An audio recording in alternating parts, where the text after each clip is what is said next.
Selamat pagi Pak Ratama. Ya, selamat pagi Pak Pongli. Ya, Ketemu lagi. jumpa kembali Pak di Bincang Pagi. Pak Ratama, Ya, itu beberapa hari yang lalu kami ada membaca di media Pak, perihal PTP 4 yang sekarang menjadi holdingnya Pak, ya, yang merger bersama dengan PTPN 3. Beritanya seperti ini Pak, ada belasan miliar, tepatnya 11,2 miliar temuan BPK di PTPN 4 sebagai holdingnya BUMN, yakni biaya koordinasi yang tidak dapat dipertanggungjawabkan Pak. Bisa Bapak jelaskan Pak seperti apa temuannya? Silakan Pak. ya. Terima kasih Pak Pongli. Ya. Memang benar. Ini lagi-lagi pemberitaan temuan BPK. Ya. Ya, tapi ini sekarang menyasar ke badan usaha milik negara, Iya, Pak. BUMN. Nah, sebenarnya temuan itu namanya ada biaya koordinasi lintas sektoral namanya ya. Oh begitu Pak. Ya. Ya. Nah, ini diperuntukkan untuk menjaga hubungan kemitraan. Nah, itu Iya, dia. iya, iya. Hubungan kemitraan yang baik antara lembaga PTPN 4 dengan ya misalnya wartawan, Oh, begitu, Pak. ormas. Ini kan sering datang ini. Iya iya Pak. Wartawan sering datang ke Iya, iya. kebun-kebun ya kan. iya. Terus ada wartawan, ada LSM. Iya, iya. Gitu. Nah, selain itu katanya ya di LHP BPK itu disebutkan ada biaya untuk pengurusan urusan pidana, misalnya Iya, pencurian sawit misalnya Iya, ya. iya. Kemudian itu kan membutuhkan biaya Iya, iya. di kantor polisi. Iya, kepolisian misalnya. Pak ya. Itu Iya, dia. iya, iya. Nah, seperti itu. Iya. Tetapi biaya koordinasi ini, anggaran Iya. koordinasi ini begitu besar ya, 11, sekian. 11,2 miliar. Ya, 11,2 miliar temuannya ya. Iya. Nah, BPK melihat di sini ya ada yang belum diatur, artinya standar nilai kewajaran itu. Nah, begitu, itu. ya, ya. Nah, kan bisa saja nanti datang LSM. Iya. Ya. Nanti orang pihak PTP 4 merasa LSM ini kompak, terus dikasih banyak gitu kan. Oh, begitu. Nah, Ya. jadi artinya standarnya nggak ada. Standarnya tidak ada Pak. Ya, standar Ya.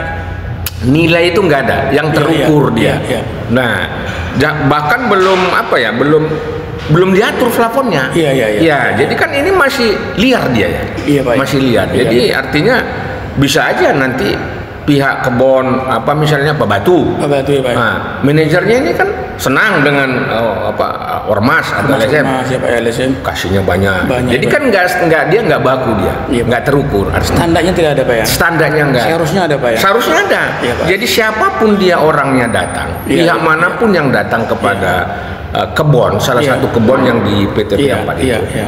ya segitu sesuai dengan standar. Oh begitu Pak. Nah itu, jadi ada standar nilai kewajaran internal namanya. Iya, iya. Jadi maupun plafon eksternalnya. Plafonnya itu, Pak, ya. Nah ini dia, itu temuannya. Jadi sehingga nanti diakumulasikan dapatlah Iya. 11 miliar 233 juta Iya, Pak, 150 ribu. Iya, iya, iya. Nah seperti itu. Jadi biaya koordinasi ini sebenarnya kan karena belum diatur, Iya. tapi itu dianggarkan. Dianggarkan ya. Dianggarkan. Iya, Nah, iya. seperti itu Pak Kong. Jadi penyimpangannya temuannya di situ Pak ya. Ya, Nah kemudian Pak, yang kedua pasal 7 ayat 1 Undang-Undang Nomor 19 tahun 2003 ya, tentang BUMN mengatakan bahwa untuk memeriksa atau mengaudit BUMN menunjuk KAP atau Kantor Akuntansi Publik dan sistem pengawasan intern. Apakah ini bertentangan menurut Bapak? ya. Jadi sebenarnya di Undang-Undang Nomor 19 2003 itu ya, Iya. pasal 71 ayat 1. Pasal 7 ayat 1. Ya, pasal 7 ayat 1. Iya. Sebenarnya itu bukan bertentangan ya, tetapi ada di pasal 71 ayat 2. Iya. Di sana ditekankan bahwasannya BPK itu berwenang. Iya. Ya, jadi berwenang ya. Iya. Pasal 71 ayat 2 ya. Iya, pasal 7 ayat 1. Ya, ini ada pasal 71 ayat 2 ada juga. Ya. Iya, iya. 19 ya, Undang-Undang 19 nomor 23. Iya, nomor 19 Ya, tahun 2003. maksudnya BPK itu berwenang melakukan pemeriksaan BUMN. Oh, begitu. Nah, itu dia. Iya, iya. Jadi ada juga mengatakan bahwasanya BUMN itu kan punya SIP ya, apa namanya, sistem pengawasan internal. Iya. Jadi ada semacam auditor ya. Auditor ya, Pak. Ya. Nah, tetapi jangan salah, di Undang-Undang pasal 71 ayat 2 tadi mengatakan bahwasanya BPK itu berwenang memeriksa BUMN. Dasarnya apa? Iya. Nah, dasarnya BUMN itu kan saham negara. Iya. Kita jangan salah ya. Perusahaan negara ya. Iya, saham negara. Jadi sahamnya itu mutlak itu dari negara. Iya. Loh, kalau saham negara berarti ada uang negara di situ. Nah, Ada uang rakyat, Pak. ada uang rakyat. Nah, betul. Sehingga atas dasar itulah maka di pasal 71 ayat 2 itu BPK berwenang memeriksa BUMN. Jadi nggak salah BPK memeriksa. Nah, memang betul tupoksinya kan sudah dijamin undang-undang. Nah, seperti itu, Pak. Oke. Nah, kemudian Pak, yang ketiga, seperti apa rekomendasi BPK untuk PTPN 4 menurut Bapak? Ya. Jadi dalam BPK itu ya, yang apa namanya BPK yang seperti dalam pemberitaan itu ada dua sebenarnya rekomendasi BPK ya. Iya. Yang pertama untuk Dewan Komisaris. Iya, Dewan Komisaris PTPN 4. Dia artinya ini kan banyak komisaris sekarang ya, Pak Kongli ya. Iya, BUMN ini banyak kali komisaris. Banyak yang komisaris. Ada komisaris eksternal, ada komisaris independen, ada komisaris utama. Iya. Dan kita lihat komisaris ini yang duduk-duduk ini adalah orang-orang yang berdekatan dengan politik. Politik, Pak ya. Iya. Gitu, Pak ya. Iya. Politisi, Pak ya. Politisi ya. Jadi dia orang-orang yang bersentuhan dengan politisi. Iya, Pak. Iya. Yang kedua, orang komisaris ini orang-orang yang sudah punya kedudukan jabatan di luar gitu. Iya, Pak. Jadi ada semacam apa ya? Double jabatan. Double job ya. Ya. Iya. Nah, itu. Padahal kan kalau kita pikir sebagai komisaris itu kan apa ya? Dia harus bisa fokus, Pak. Fokus. Nah, jadi rekomendasi BPK itu mengatakan bahwasanya untuk Dewan Komisaris PTPN 4 dia memastikan penyelesaian rekomendasi ini. Iya. Jadi yang direkomendasikan BPK ini harus ada betul-betul jaminan penyelesaiannya. Iya. Nah, begitu. Kemudian yang kedua, Pak. nah ini untuk Direktur PTPN 4 Pak Koli. Iya, Pak ya. Ada dua untuk Direktur PTPN 4. Iya. Yang pertama disebut di sana menyusun dokumen pertanggungjawaban. Iya. Kenapa? Karena biaya koordinasi ini nggak bisa dipertanggungjawabkan. Oh, begitu, Pak ya. Iya. Jadi itulah temuan BPK tadi. Jadi yang 11,2 miliar tadi, Pak. 11,2 tadi. Nggak tanggung, Pak ya. Nggak tanggung. Iya, Pak ya. Sudah nggak tanggung tapi nggak bisa dipertanggungjawabkan.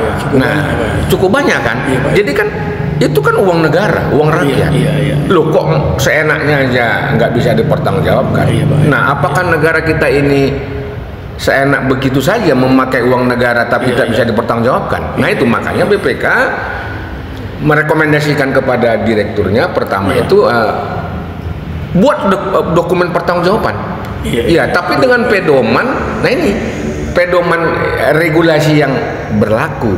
Oh, begitu, Pak. Iya, jadi ada pengaturan biaya koordinasi itu yang betul-betul sudah baku ya, dalam arti kata diatur, ada pengaturannya, ada regulasinya, dan ada standar biayanya, standar nilainya. Iya, Pak. Kemudian yang kedua sudah jelas ini kan sudah bentuk apa ya, pelanggaran.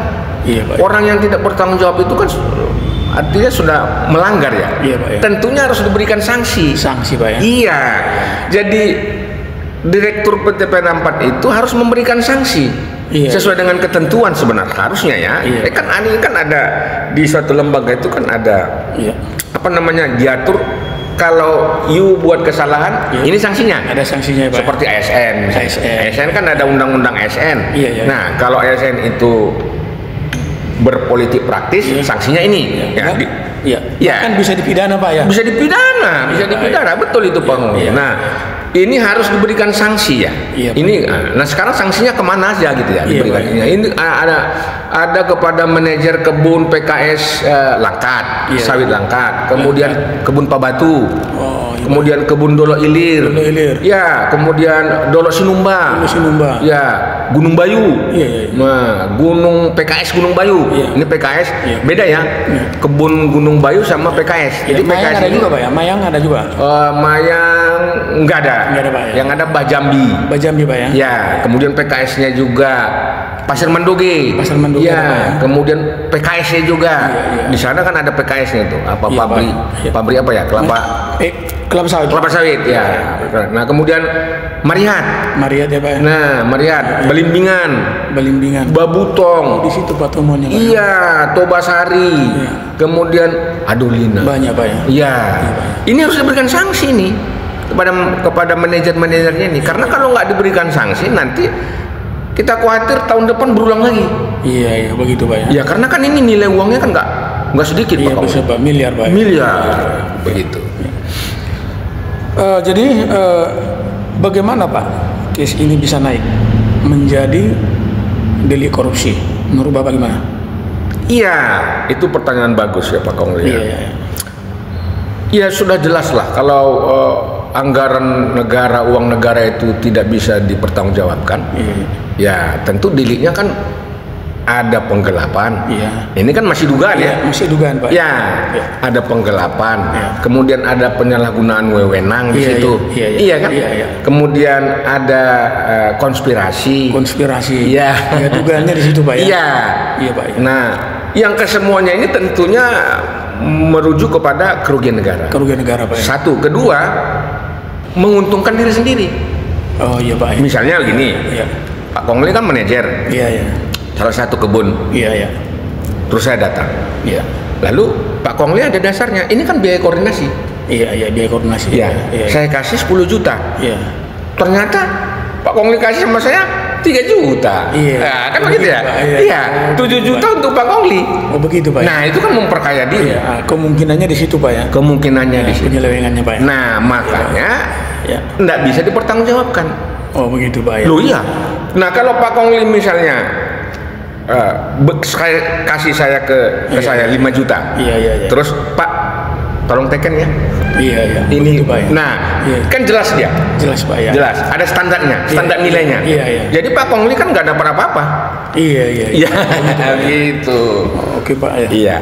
Kemudian, Pak, apakah temuan BPK ini hanya item ini saja, Pak?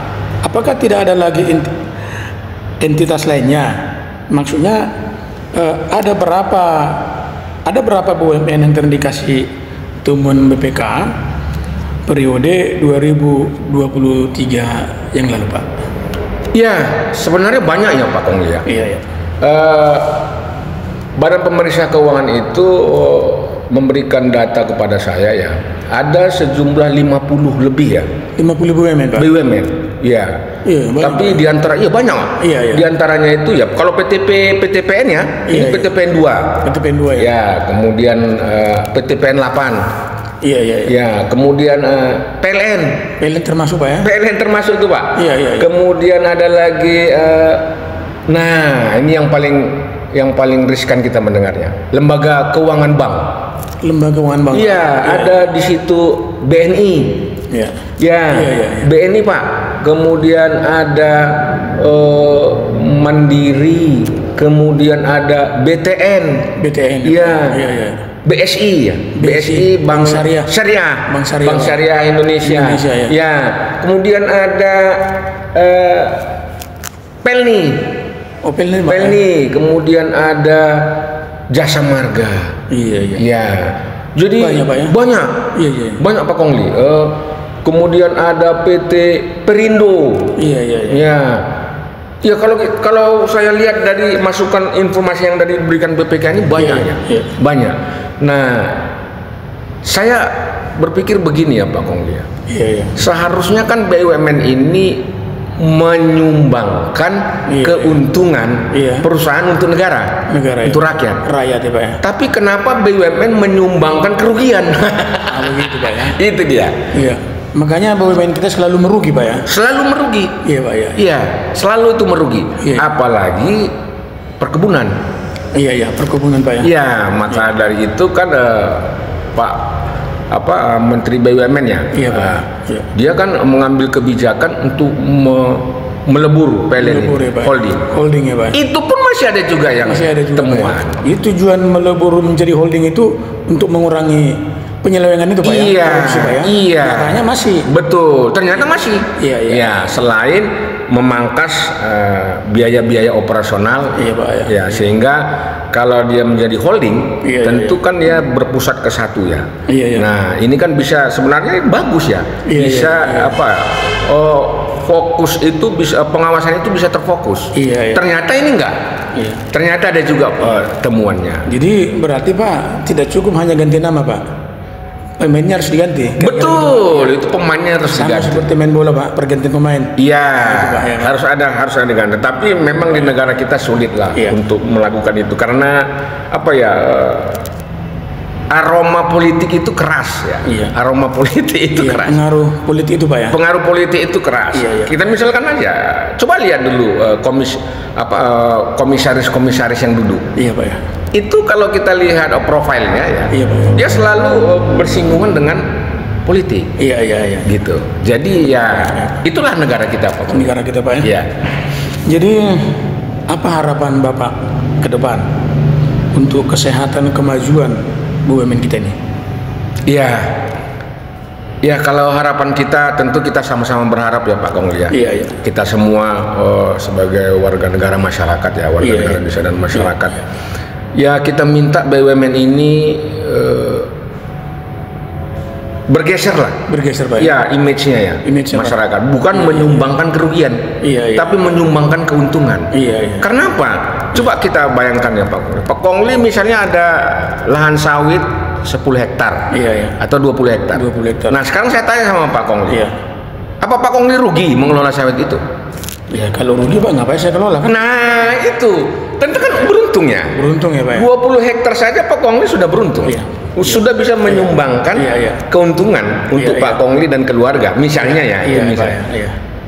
Apalagi kebun PTPN BUMN Pak ya. Beribu hektar, juta Pak, nggak ribu lagi, berjuta hektar. Tapi kok bisa ada temuan BPK merugikan?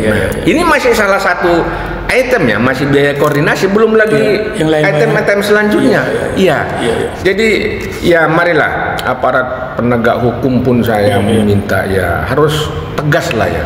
Harus tegas dan pejabat-pejabat kita di atas pengambil kebijakan itu maunya jangan ada aroma-aroma politik lah. Karena kalau ada aroma politik ini dia ada ada titipannya gitu ya. Yuk saya titipkan di sini jadi komisaris, tapi yuk ada kasih input kita gitu. Input output Pak ya. Saya rasa itu aja Pak dulu Pak Kongli. Cukup menarik Pak perbincangan kita ini. Kiranya pimpinan BUMN ya Pak ya, khususnya Menteri BUMN Pak ya, dapat mendengar bincang kita ini Pak. Saran terlebih-lebih dari Bapak. Oh, tentunya ya. Sampaikan pagi ini. Oke Pak, terima kasih Pak. Terima kasih Pak Kongli. Terima kasih.